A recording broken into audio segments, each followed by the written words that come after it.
Chào mọi người, lịch sử luôn có những góc khuất cực kỳ bí ẩn, đúng không? Hôm nay, trong chuyên mục giải mã này, chúng ta sẽ tiến sâu vào những nơi tăm tối và rậm rạp nhất của rừng già Việt Nam. Những gì chúng ta sắp bóc tách không phải là chiến thuật quân sự bình thường đâu, mà là một trong những giả thuyết âm mưu kỳ lạ và, nói thật là, rùng rợn nhất từng xuất hiện từ tàn tro của cuộc chiến. Thử ngẫm lại một chút nhé. Tại sao quân đội Mỹ thực sự sử dụng bom napalm và chất độc da cam trên một diện rộng khủng khiếp đến vậy? Tất nhiên, sách lịch sử ghi chép một lý do chiến thuật rất rõ ràng. Nhưng mà, ẩn sau những tài liệu chính thức đó lại tồn tại một giả thuyết khác, một lời đồn đại lạnh gáy từ chính những người lính từng đi sâu vào rừng thấm.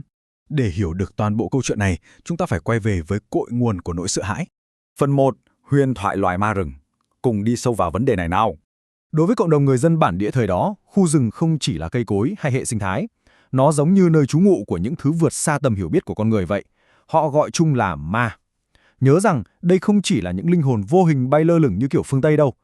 Theo truyền thuyết địa phương, đó là những bóng ma, hay đáng sợ hơn là những cái xác chết thình lình hồi sinh, lang thang dưới những tán cây tăm tối nhất, nơi ánh sáng mặt trời hoàn toàn không thể chạm tới. Nỗi ám ảnh này lớn đến mức người dân luôn tránh xa những khu vực rừng rậm đó. Và điều thú vị là, những truyền thuyết này lại được truyền đạt trực tiếp đến các lực lượng quân đội nước ngoài khi họ mới đến.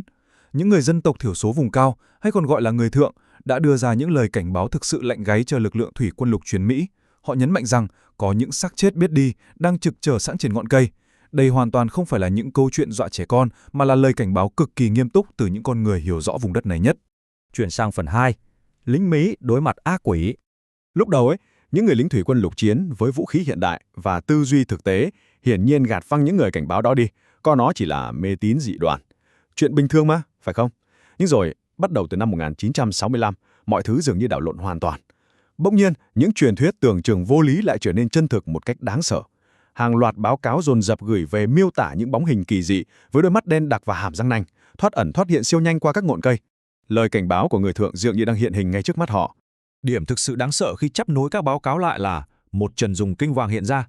Chúng không phải là những cái bóng vô hại.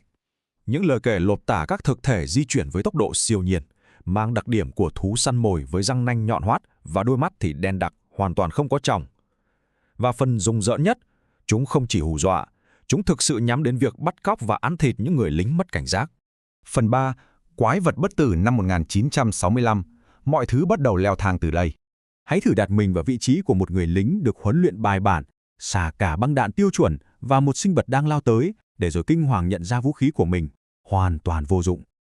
Các báo cáo ghi nhận rằng trong một cuộc đụng độ khốc liệt, binh lính đã phát hiện ra những con thú quái dị này gần như chống được đạn.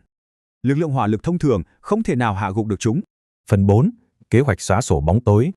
Vấn đề mấu chốt ở đây là khi đạn dược vô tác dụng, giới chức quân sự buộc phải thay đổi hoàn toàn chiến thuật và nhắm vào môi trường sống của chúng. Các báo cáo chỉ ra rằng cấu trúc rừng rậm nhiệt đới 3 tầng, gọi là triple canopy, tạo ra một màn chắn dày đặc che khuất ánh nắng, cho phép những thực thể bóng tối này hoạt động thoải mái bất kể ngày đêm. Ánh sáng mặt trời không thể lọt xuống để thanh tẩy chúng. Vậy giải pháp sinh tồn duy nhất là gì? Phải xé toạc cái mái vòm đen tối đó ra. Phần 5. Bí ẩn vũ khí hóa học. Đây là lúc mọi thứ kết nối với nhau. Và chính từ đây, một giả thuyết âm mưu cực kỳ đen tối đã nảy sinh như một dạng lịch sử thay thế.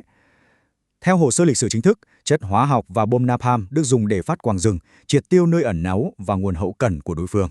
Nhưng, theo lời đồn đại rung rợn từ rừng sâu, mục đích thực sự đằng sau loại vũ khí tàn phá này là để dọn sạch mái vòm bảo vệ của lũ quái vật, ép chúng phải phơi mình giả ánh sáng. Tất nhiên chúng ta đang nhìn nhận vấn đề một cách khách quan nhất để xem xét cách mà giả thuyết này hình thành. Thuyết âm mưu này phác họa một chiến thuật tận diệt 2 bước cực kỳ khốc liệt. Bước 1, giải chất độc da cam và bom napalm từ trên không để thiêu rụi và lột sạch lớp tán lá khổng lồ. Khi cái ô bảo vệ bị phá hủy và những sinh vật này bị phơi bày ra ngoài, bước 2 sẽ được tiến hành. Thủy quân lục chiến tiến vào, mang theo súng phun lửa, dọn dẹp và thiêu sống triệt để những thực thể không sợ đạn này. Dù đây chỉ là một giả thuyết âm mưu hay thực sự là một góc khuất tăm tối bị che giấu, thì sự giao thoa giữa lịch sử quân sự khốc liệt và những truyền thuyết rùng rợn vẫn khiến người ta phải nổi da gà, đúng không? Câu chuyện về loài ma rừng bất tử và chiến dịch hủy diệt bóng tối thực sự để lại một câu hỏi lớn ám ảnh tâm trí. Liệu còn bao nhiêu bí mật rùng rợn khác vẫn đang nằm im lìm dưới những tàn tro của lịch sử? Cảm ơn mọi người đã đồng hành cùng chuyên mục giải mã hôm nay. Hẹn gặp lại trong những chủ đề tiếp theo.